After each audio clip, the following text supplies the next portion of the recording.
Nos arredores da cidade de São Carlos, havia uma estrada de terra que levava até um bosque denso, onde o sol mal tocava o chão.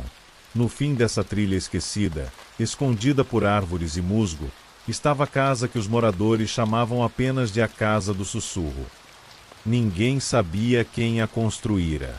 Ela não aparecia em mapas nem registros públicos. Apenas existia. Abandonada, caída, com janelas sem vidro e portas escancaradas como bocas esperando engolir quem se aproximasse. Ana Paula era estudante de arquitetura. Curiosa por construções antigas, ela ouviu falar da casa através de um relato online. Ao ver fotos da fachada em ruínas, sentiu um impulso que não conseguia explicar, como se algo a chamasse. Reuniu alguns amigos para uma expedição de fim de semana. Lucas, seu namorado, Miriam, sua melhor amiga, e Vinícius, um cético que sempre ria de histórias de fantasmas. Chegaram à casa em um sábado nublado. A floresta ao redor parecia abafada, sem pássaros nem insetos. Tudo estava quieto demais. Mesmo com o sol no céu, a casa projetava uma sombra fria. Ao entrarem, o ar ficou pesado. O chão de madeira estalava sob os pés. Havia móveis velhos cobertos de panos, como se alguém tivesse partido às pressas. No corredor central, quadros de família ainda estavam pendurados, mas os rostos estavam borrados, como se fossem tragados pela parede. No andar de cima, encontraram um espelho alto, coberto por um tecido branco amarelado. Vinícius, rindo, arrancou o pano, revelando um vidro manchado e algo a mais. No reflexo, havia 5 pessoas, mas só 4 estavam no cômodo. Ninguém falou nada. Fingiram que não tinham notado. Seguiram explorando até que o dia escureceu e resolveram passar a noite ali mesmo. Acamparam na sala, com lanternas e cobertores. Durante a madrugada, os primeiros ruídos começaram. Sussurros baixos, incompreensíveis, vinham de todas as direções. Ana Paula acordou com a sensação de alguém respirando perto de seu rosto. Ao abrir os olhos, só viu escuridão, mas sentiu um hálito gelado roçar sua pele. Pela manhã, Vinícius não estava mais lá. Seus pertences estavam intactos, mas ele havia sumido. Procuraram por horas, chamaram por ele, vasculharam a floresta. Nada, nenhum sinal.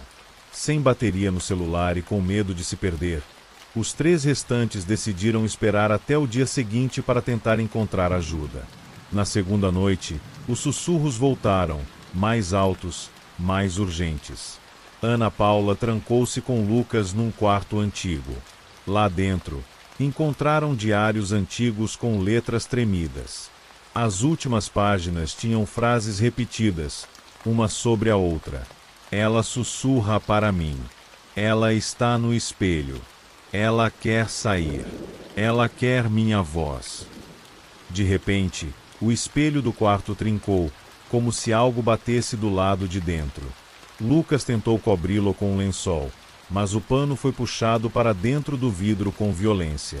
Um estalo fez a moldura rachar, e uma mão branca, fina e enrugada, emergiu da rachadura. Ana gritou e correu, deixando Lucas para trás. Não viu o que aconteceu com ele, mas ouviu seu grito cortado por um silêncio absoluto. Desesperada, tentou sair da casa com Miriam, mas a porta estava lacrada. Os sussurros agora vinham do chão, das paredes, das lâmpadas, do teto. A casa toda parecia respirar, como um corpo vivo e faminto. Miriam começou a rir incontrolavelmente. Dizia que agora entendia tudo e que a voz dela era linda. Em um surto, enfiou as mãos dentro do espelho da entrada e teve os pulsos cortados por cacos invisíveis. Caiu no chão sorrindo, sangrando até a morte, murmurando: "Ela está quase livre." Ana Paula conseguiu escapar pela janela da cozinha e correu pela floresta até desmaiar de exaustão. Foi encontrada dias depois por um casal de pescadores. Estava desidratada, sem sapatos, com os olhos abertos e a boca fechada, costurada com fio de arame enferrujado. Após ser levada ao hospital, recuperou-se fisicamente, mas nunca mais falou. Alguns dizem que ela ouve vozes todos os dias. Outros dizem que ela escreve cartas com símbolos que ninguém consegue traduzir. O espelho da casa nunca foi removido. E toda vez que alguém ousa entrar lá, ele reflete uma pessoa a mais do que realmente entrou.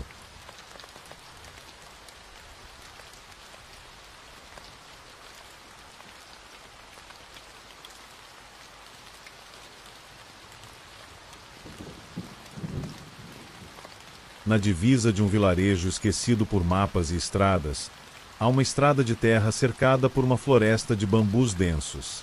Quase ninguém passa por ali, exceto os poucos que se aventuram a chegar até a chamada casa entre os bambus. A construção é antiga, feita de madeira escura que parece absorver a luz. Não há registros da sua origem. Ninguém sabe quem a construiu, mas muitos afirmam que ela simplesmente apareceu, como se tivesse sido cuspida pela mata. João Vitor era um rapaz desacreditado de tudo que envolvia o sobrenatural. Cético, orgulhoso e sempre em busca de algo que pudesse provar o quanto as pessoas são tolas por acreditarem em fantasmas. Quando soube da casa, decidiu que iria passar uma noite lá. Só ele. Só com uma câmera, uma lanterna e um saco de dormir. Chegou ao entardecer. A casa parecia pequena por fora, com apenas uma varanda torta, janelas quadradas de madeira cobertas por tábuas quebradas, e uma porta que rangia mesmo sem vento. Ao entrar, percebeu o cheiro, mofo, carne úmida e ferrugem. No interior, tudo era maior do que parecia. O corredor principal levava cômodos que se multiplicavam como se a casa mudasse de forma. As paredes pareciam pulsar levemente, como se respirassem. E o silêncio era pesado. Cada passo de João ecoava como se estivesse num salão de pedra. Mas ele não se intimidou. Ele explorou o lugar por horas, filmando cada canto, provocando: "Tem alguém aí? Me assustem se forem capazes." Foi então que ouviu algo vindo de trás de uma parede, uma batida ritmada, como unhas arranhando madeira.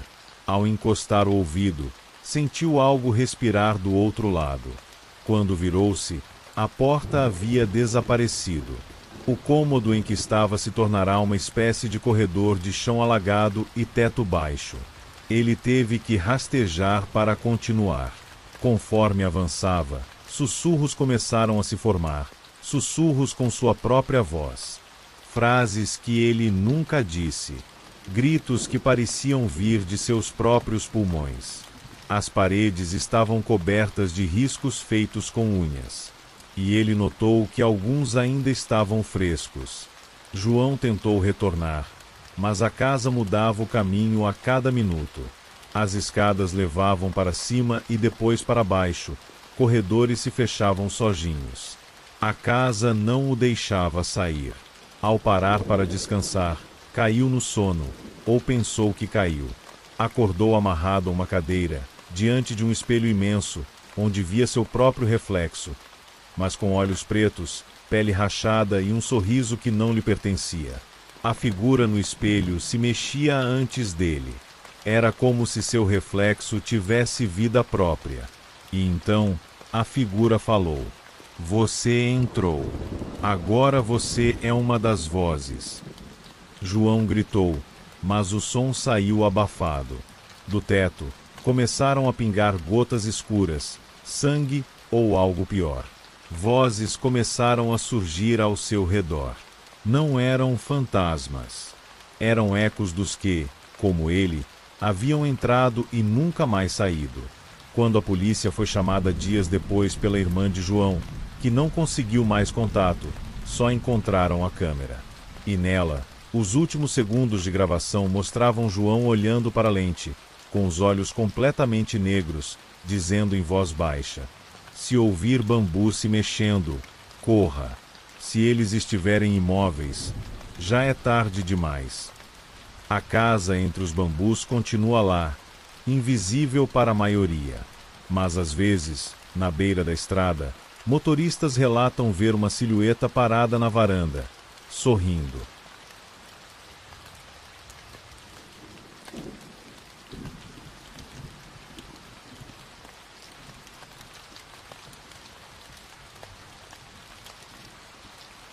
No alto de uma colina esquecida pelo tempo, cercado por um bosque espesso e silencioso, erguia-se o Orfanato São Lourenço, uma construção antiga de pedras frias e janelas arqueadas, desativado há mais de 30 anos. O prédio, embora abandonado oficialmente, parecia nunca ter perdido sua presença. Quem passava por perto relatava sentir arrepios inexplicáveis, ouvir choros ao vento e, à noite, ver luzes acesas em janelas onde não havia eletricidade há décadas. O orfanato fechou repentinamente em 1991, após uma tragédia que foi varrida dos registros públicos. Fala-se apenas que algo aconteceu no terceiro andar, em uma sala que foi trancada com tábuas e pregos pelo próprio padre que administrava o local, antes de desaparecer. Ninguém mais entrou lá desde então. Décadas depois, um grupo de estudantes de história urbana decidiu documentar locais assombrados da cidade para um documentário independente. Um deles, Rafael, conseguiu autorização para entrar no orfanato por conta de um parente na prefeitura. Levaram lanternas, câmeras, gravadores e um mapa antigo da construção. Logo ao entrarem, o cheiro de mofo e madeira podre tomou conta do ar. O som das próprias pegadas ecoava pelas paredes descascadas.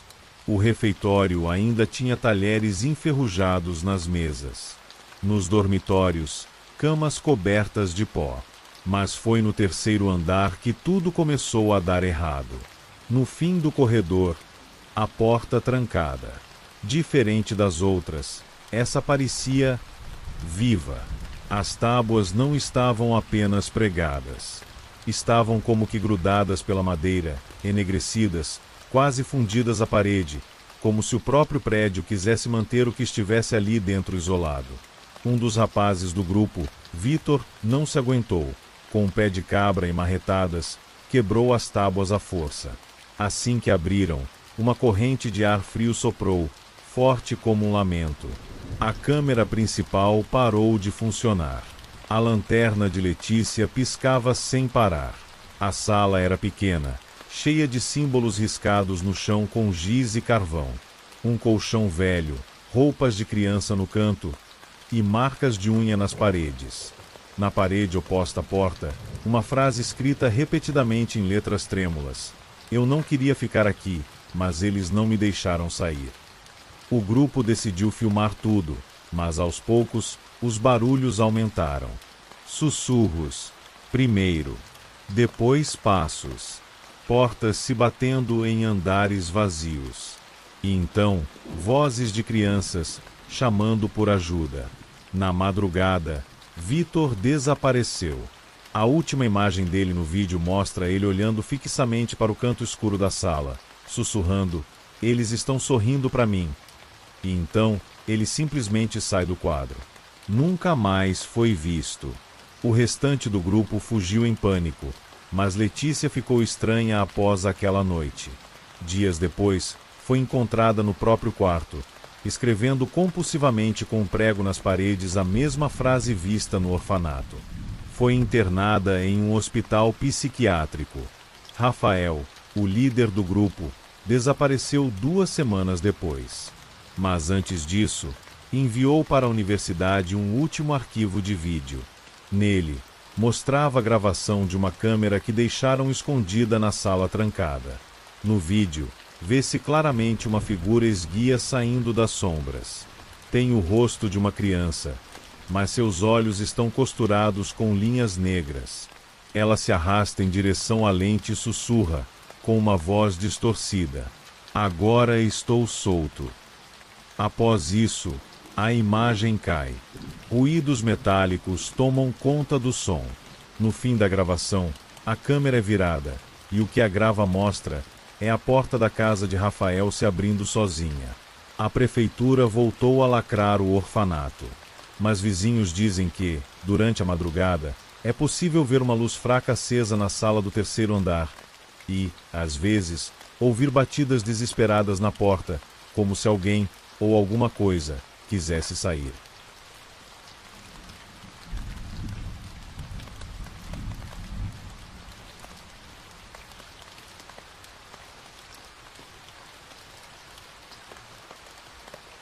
Em uma pequena cidade no interior de Minas Gerais, havia um cemitério antigo chamado São Bartolomeu, fundado no século XIX e há muito esquecido pelos vivos.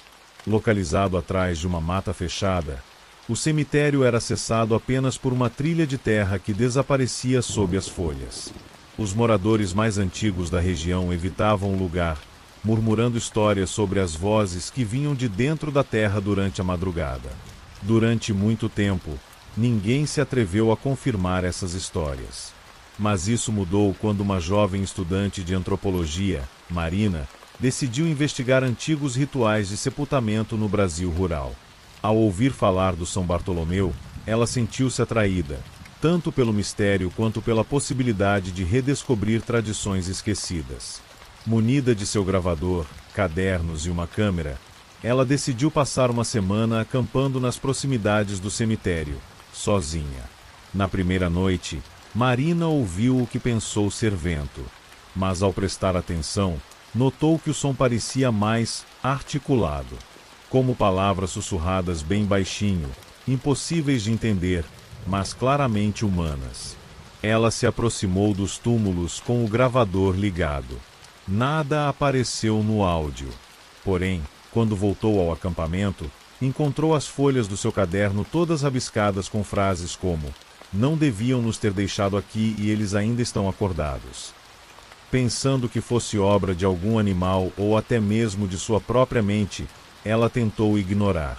Mas nas noites seguintes, as coisas pioraram. O chão tremia levemente. Vozes chamavam seu nome, mas de dentro da terra. Os túmulos começavam a se abrir sozinhos durante a madrugada e se fechavam antes do amanhecer. Em uma ocasião, ela viu uma mulher de vestido branco parada no meio do cemitério, de costas, balançando a cabeça como se chorasse. Quando Marina gritou, a mulher virou-se lentamente, revelando um rosto sem olhos e com a boca costurada. E então desapareceu, como poeira ao vento. No quarto dia, Marina encontrou um túmulo menor, coberto por pedras. Havia algo diferente nele. Não constava em nenhum dos registros da paróquia que ela havia pesquisado.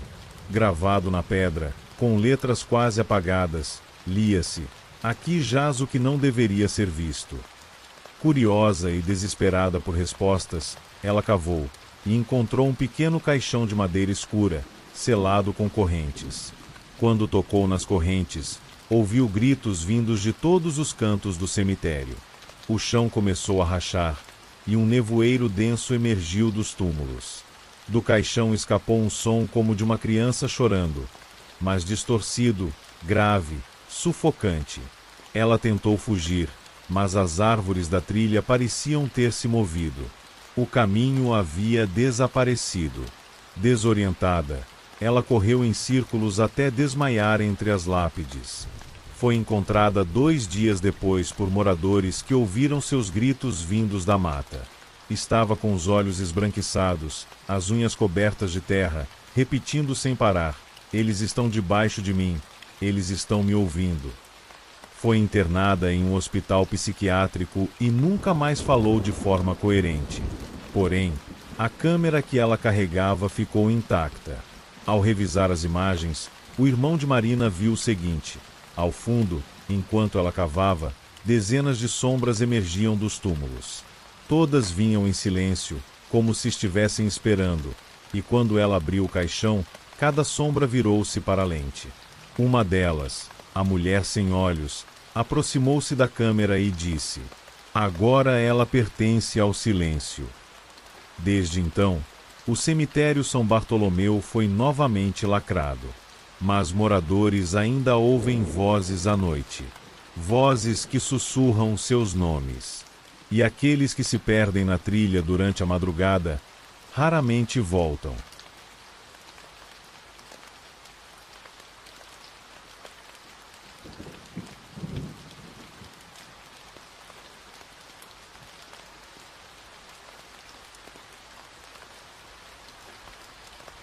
No interior do estado de Minas Gerais, existe uma estrada rural esquecida chamada Estrada 39. Quase não aparece nos mapas, e quem conhece, evita a qualquer custo. É uma via estreita de terra batida que corta uma antiga fazenda abandonada conhecida como Fazenda Santa Clara. O lugar caiu no esquecimento depois de um acidente bizarro com um ônibus escolar, nos anos 70, que caiu em um poço profundo no meio da estrada. Desde então, diz a lenda, ninguém voltou de lá depois do anoitecer. Marcos, um jovem técnico de telecomunicações, trabalhava ajustando torres de sinal em regiões afastadas. Um dia, recebeu a ordem de verificar uma antena próxima à área da Estrada 39. Mesmo depois dos alertas dos moradores locais, decidiu ir. Era cético, dizia que essas histórias eram invenções de cidade pequena para afastar curiosos. No início da tarde, ele chegou à estrada. Passou por placas enferrujadas. Uma delas dizia: perigo, solo instável. Ignorou. A fazenda ao longe parecia ter sido engolida pela mata. Só sobrava um galpão de madeira e a entrada de uma construção de pedra parcialmente soterrada. Quando o sol começou a se pôr, Marcos sentiu o primeiro desconforto. O GPS parou de funcionar. O rádio chiava. Mas o que o fez parar foi uma figura que atravessou a estrada bem à frente. Uma menina de vestido branco, andando descalça, suja de terra e com uma expressão vazia. Ele freou bruscamente, desceu do carro e correu até onde a viu, mas não havia ninguém ali. Nenhuma pegada. Achando que podia ser uma moradora perdida ou alguém precisando de ajuda, seguiu a pé até o antigo galpão da fazenda. A estrutura parecia vazia, mas ele escutava passos no andar de cima. Subiu. O chão rangia. No fim do corredor, havia uma porta encostada. Quando abriu, não havia ninguém. Só uma cadeira de balanço ainda se movendo, lentamente. Foi então que notou, na parede, uma inscrição feita à faca na madeira. Eles moram no poço. Eles sobem quando você chama. Mais abaixo, várias datas riscadas. A última era daquele mesmo dia. Assustado, Marcos decidiu voltar ao carro, mas notou que algo havia mudado. A estrada parecia mais longa do que antes. As árvores ao redor pareciam se fechar, tornando impossível ver o céu. O ar estava denso. Um som de água correndo começou a se tornar audível, como se um riacho estivesse por perto.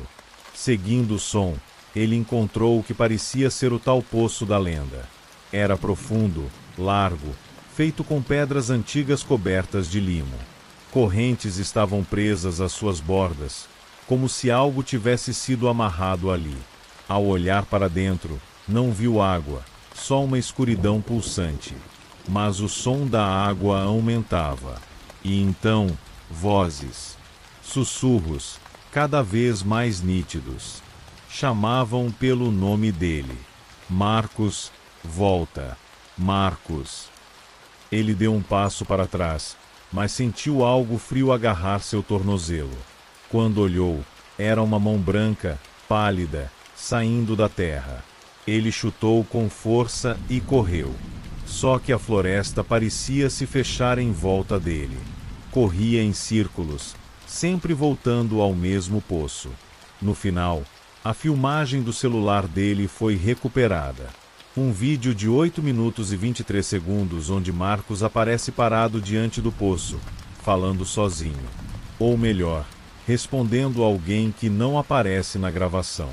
Ele sorri, chora, grita e, por fim, entra no poço por vontade própria. O corpo dele nunca foi encontrado. A última imagem mostra apenas a borda do poço, com novas marcas riscadas na pedra. Entre elas, uma nova inscrição. Um deles desceu, mais 3 subirão. Na semana seguinte, 3 crianças desapareceram na região. Nenhuma pista, nenhum rastro. A estrada foi finalmente bloqueada com concreto e cercas. Mas quem vai lá à noite jura ouvir barulhos de corrente, e às vezes, a voz de um homem chamando ajuda. Uma voz que diz: Marcos, ainda estou aqui.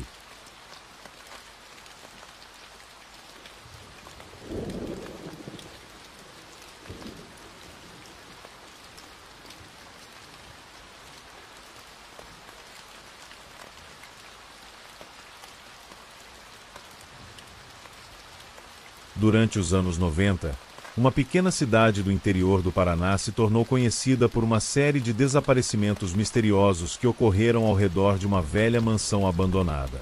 O lugar, uma construção colonial com janelas arqueadas e pintura descascando, era conhecido por todos como a Casa dos Vals.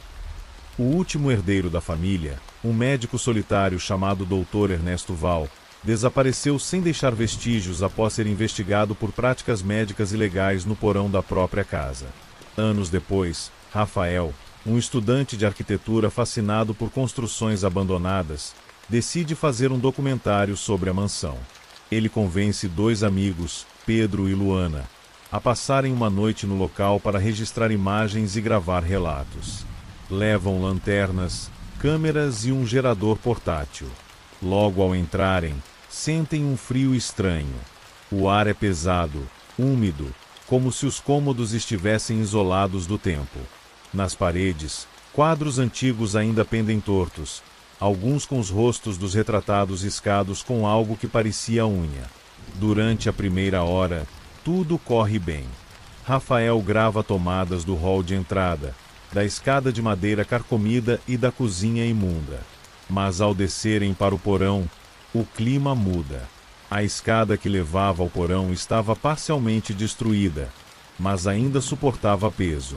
O cheiro era insuportável, como carne podre misturada com mofo. O local era dividido em pequenas salas, como celas, com portas de ferro enferrujado. Dentro de uma delas, encontram correntes presas à parede e marcas profundas de unhas no concreto. Enquanto Pedro grava a cela, Luana chama Rafael. Encontrou algo enterrado no canto do porão, uma pequena caixa metálica. Ao abri-la, dentro há várias fitas cassete com etiquetas escritas à mão: Paciente 03, sessão final, Paciente 06, resistência, Paciente 11, erro. Levados pela curiosidade mórbida, eles voltam ao andar de cima para ouvir as gravações.